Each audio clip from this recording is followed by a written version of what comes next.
l'horizon 2040, la population de la Côte d'Ivoire aura dépassé le seuil des 50 millions d'habitants. L'agriculture ivoirienne devra alors se montrer apte à faire face à cette croissance démographique et à nourrir toute la population dans un contexte de réduction des terres disponibles pour l'agriculture. De nouvelles méthodes de production innovantes, durables et socialement responsables devraient impérativement être adoptées.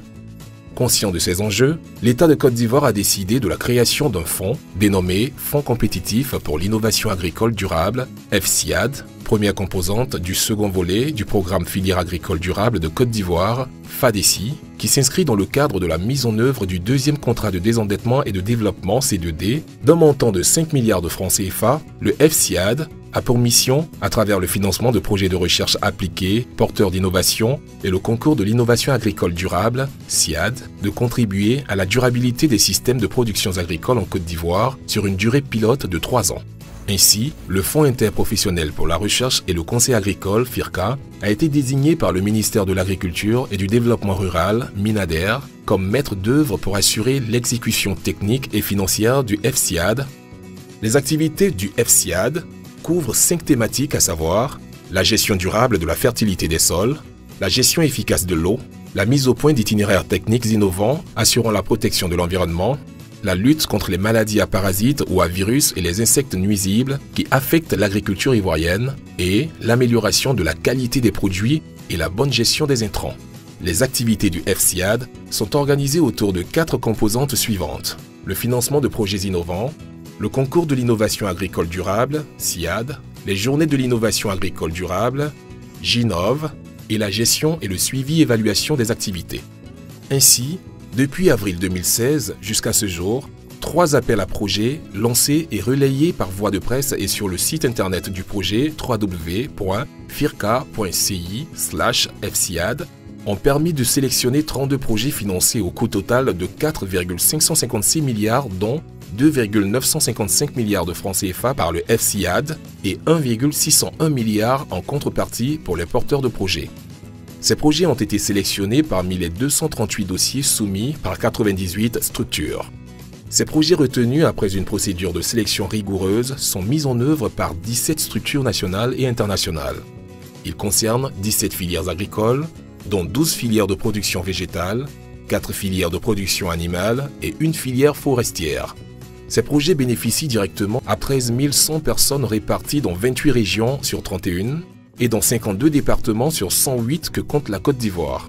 Une cérémonie de signature des premiers projets FCIAD a été organisée par le FIRCA au cours de la dernière édition du Salon de l'agriculture et des ressources animales, SARA, le 17 novembre 2017, à l'effet d'amorcer le démarrage des activités localisées dans les zones de Korogo, Tiasalé, Soubré, Bondiali, Ferkesedougou, Bouna, Yamoussoukro, Azaguié, Boaké, Boaflé, Abengourou, Agboville, Gagnoa, Mankono, Dimbokro, Vavois, Sinfra et Dabakala. Mis en œuvre sur le terrain, ces projets diffusent des innovations qui répondent aux problématiques soulevées par les bénéficiaires. Ainsi, plusieurs démonstrations sont en cours avec déjà des résultats probants. C'est le cas du projet Intensification écologique de la culture du manioc, exécuté par le Centre suisse de recherche scientifique en Côte d'Ivoire, CSRS, qui permet d'expérimenter un paquet de 5 technologies de gestion des sols et de l'eau en vue d'améliorer la productivité du manioc. La plantation on faisait avant là, après la plantation villageoise, avec ce qu'on est en train de faire, c'est pas pareil. Il y a de l'amélioration dedans. Et comme nous on voit ici, là, de la manière ça pousse maintenant, avec avant c'est pas pareil. Et encore il nous a expliqué où on s'en va là, ce qu'on va récolter, ça ne serait pas pareil comme ce qu'on récolte d'habitude. C'est ça qui nous intéresse, parce qu'il y aura changement. 3 projets sont mis en œuvre par le CNRA. Le premier concerne des blocs alimentaires pour l'amélioration de la productivité du tilapia en grossissement. Les presses à blocs sont disponibles et les blocs alimentaires sont produits suivant les besoins. L'un des pisciculteurs qui a testé l'innovation donne son avis. Le premier avantage, c'est que l'aliment bloc, on le met dans l'eau et on n'en paye pas. Le vent n'emporte pas. Donc chaque poisson arrive et il prend, il mange à sa faim, il va et il laisse la place aux autres pour venir manger. Deuxième avantage, c'est que quand tu viens le matin, tu déposes l'aliment, tu pèses, tu le mets dedans. Tu peux aller faire tout ce que tu veux faire. Ça nous donne plus de temps à s'occuper des autres travaux. Les deux autres projets concernent la production cotonnière et portent l'un sur le mode d'installation de la culture cotonnière, MICO, et l'autre sur le renforcement de la dynamique de vulgarisation de la stratégie de protection sur seuil du cotonnier. Le projet MICO a pour objectif d'apporter une solution à la mortalité des plants de cotonnier lors de la levée. Ce problème a trouvé une solution en Chine. Pour atteindre la densité, ils ont réfléchi et puis se sont dit, mais pourquoi ne pas faire des pépinières de cotonniers comme en Côte d'Ivoire chez nous on fait en culture cacaoyère. Le faisant, au moment opportun, on le plante et les plants qu'on transplante ont à peu près le même développement que les premiers semis. La mise en œuvre du projet Stratégie de protection sur seuil du cotonnier a apporté une réponse efficace aux cotonculteurs face aux problèmes posés par les parasites et ravageurs du cotonnier en Côte d'Ivoire. Par le passé, le coton, avec nos parents, on traitait le coton jusqu'à 7 passages ou soit 8 passages. Il n'y avait pas de limite pour traiter le coton. Le traitement sur ça nous permet de réduire nos crédits et gagner beaucoup d'argent. Les outils d'aide et les manuels didactiques élaborés par le CNRA, dont notamment l'ardoise de relevé parasitaire, le guide pratique des traitements sur seuil et le manuel de reconnaissance des ravageurs ont montré leur utilité. Au titre de la culture du cacao, ICRAF conduit le projet Technologie d'irrigation innovante pour les petits producteurs de cacao. Afin de contribuer à réduire le taux de mortalité des plants estimé à 46% dû à la sécheresse, cette technologie innovante consiste à implanter à côté du jeune cacaoyer un bambou avec une partie souterraine enfouie en terre et la partie aérienne qui sert de réservoir pour recueillir l'eau d'arrosage à une fréquence bien déterminée. Nous avons trop souffert. Elle est venue un peu en retard. Si on avait su très tôt, depuis nous étions déjà loin. Parce que c'est lent, mais c'est rapide. C'est-à-dire qu'on ne perd pas de plants. Toujours sur le cacao, le Centre international de recherche agronomique pour le développement, CIRAD, met en œuvre le projet Utilisation de barrières végétales et biocontrôle des cochenilles farineuses pour enrayer la progression du Cocoa Shoot, virus dans la cacaoyère ivoirienne. La cochenille, qui est la source d'infection de la maladie, a juste un délai de 48 heures pour transmettre. Alors, en mettant les barrières caféières ou de l'Uculoformis autour des jeunes plants de cacaoyer, en 2 ou 3 rangées, nous empêchons non seulement les cochenilles d'arriver sur la parcelle. Mis en œuvre par l'INPHB, le projet Adaptation et diffusion des technologies innovantes pour le contrôle des agents pathogènes du cacaoyer, du bananier et de la tomate en Côte d'Ivoire permet de lutter contre la pression parasitaire.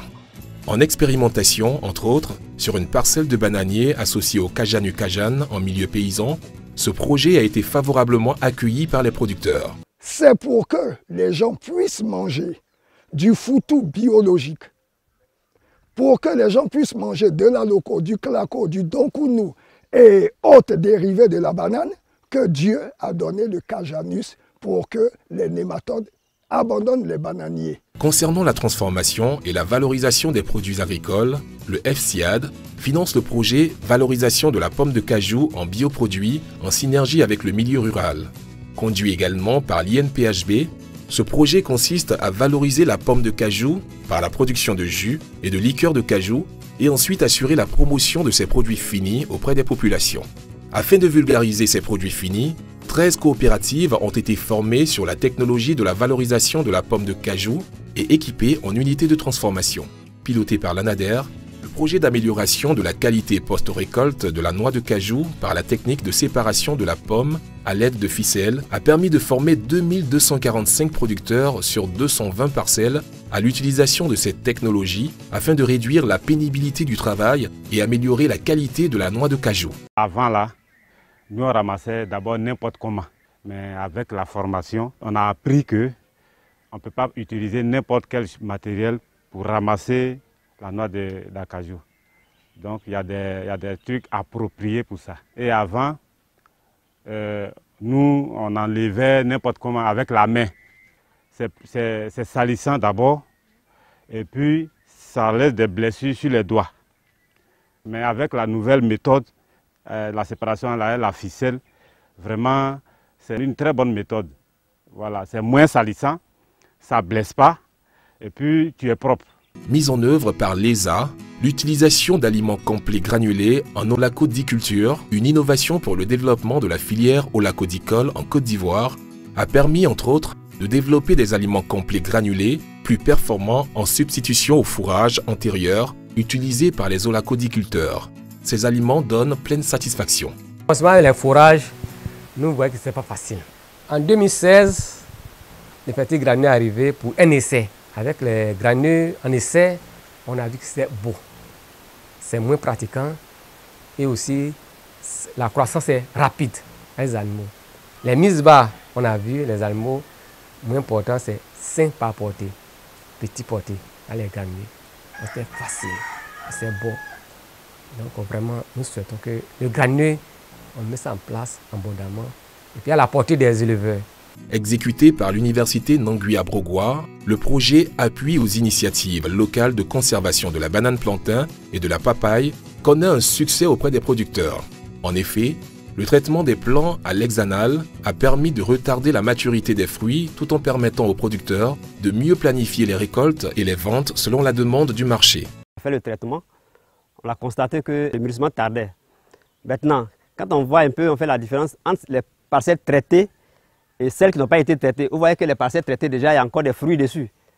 Or, celles qui n'ont pas été traitées, déjà, on a fini de récolter. Ça m'a aidé. Parce que jusque là encore, vous voyez, j'ai encore de l'argent encore dans le champ. Ce qui est là, au lieu que ça mûrisse et pourrit, c'est encore là. L'université Peleforo Gon Coulibaly conduit le projet sur l'amélioration de la production fruitière du karité par la régénération naturelle assistée et la production de plants greffés dans les régions de la Bagoué et du Tchologo. Heureux d'avoir été sélectionnés, des coordonnateurs de projets lancent un appel au FCIAD afin de poursuivre le financement des projets innovants tout en invitant les structures de vulgarisation à s'approprier les résultats de ces projets. Les chercheurs qui trouvent, ils existent bien en Côte d'Ivoire. Il y en a beaucoup. Et le fonds FCIAD permet donc à ces chercheurs que nous sommes de sortir ces innovations de nos tiroirs et de les faire connaître donc, au grand public. Je souhaiterais que vraiment ce fonds-là soit pérennisé. Il y a beaucoup d'investissements du FIRCA qui sont à l'endroit des cultures vivrières, plus précisément le manioc et l'igname. Donc je voudrais encourager cette structure à continuer à investir dans ce domaine qui constitue quand même la base de la sécurité alimentaire dans notre pays. Ensuite, je voulais lancer un appel à toutes les structures de vulgarisation de se rendre disponibles pour recevoir toutes ces innovations que nous développons avec les paysans. Par ailleurs, le FCIAD a organisé le premier concours de l'innovation agricole durable en septembre 2017 qui a abouti à la sélection de 9 lauréats dans les 5 thématiques du fonds. Ces lauréats ont reçu leur trophée et leur chèque factice au cours de la cérémonie de clôture du SARA édition 2017. Suite à la réception des prix FCIAD, des lauréats ont enregistré un impact positif sur leurs activités. M. Daouda Fofana, 3e prix de la thématique 3, d'une valeur de 500 000 francs CFA pour l'innovation sur les itinéraires techniques innovants des cultures de l'oignon, violet de Galmi, du chou et de l'aubergine Ndrowa, assurant la protection de l'environnement dans les localités de Korogo, a pu étendre ses activités. Green Countries, 1er prix de la thématique 1 d'une valeur de 1 500 000 francs CFA pour son innovation, optimisation du système de valorisation de biodéchets pour la production d'engrais organiques, a acquis de nouveaux marchés. Je tiens à remercier le FIRCA pour la création de ce prix qui est une aubaine surtout pour les jeunes entreprises comme les nôtres parce que ça permet de crédibiliser. En 18 mois d'activité, le FCIAD a enregistré des résultats positifs. Fort de cela, et en raison des nombreuses sollicitations, le projet compte redoubler d'ardeur afin de poursuivre ses activités pour plus d'impact sur l'agriculture ivoirienne. Le FIRCA a entrepris des démarches pour trouver de nouveaux partenaires en vue de poursuivre les activités du FCIAD après la phase pilote de 3 ans.